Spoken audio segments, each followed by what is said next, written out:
dedikdə, burada cim hərfi 2 səs qədər uzadılacaq. Vucuhullezine. Burada vucuhullezine-də demək ki, hə hərfinin məxrəci boğazın aşağı hissəsində olacaq. Amma bəzi vaxtda Quran oxuyanlar bunu boğaz hərfi kimi tələffüz edirlər ki, bu da təcvid qaydasına tamamilə ziddir. Hə hərfinin məxrəci boğazın aşağı hissəsindən nədir? Çıxarılır.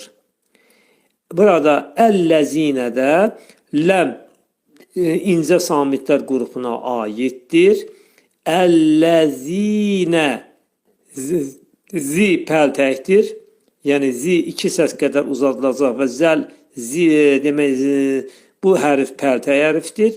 Dil 2 dişin arasına girərək xəfif şəkildə pəltək zə səsini çıxarırıq. Demək vucuhullezine kəfəru. Kəfəruda burada 2 dənə incə samit gəlir, bir dənə təxvim hərfi gəlir. Ra hərfi təxvim olacaq.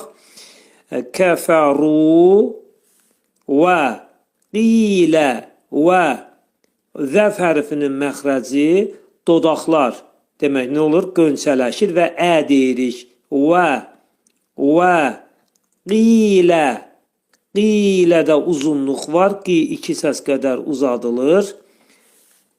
Həzəlləzidə hə 2 səs qədər uzadılır. Çünki üstündə məd var.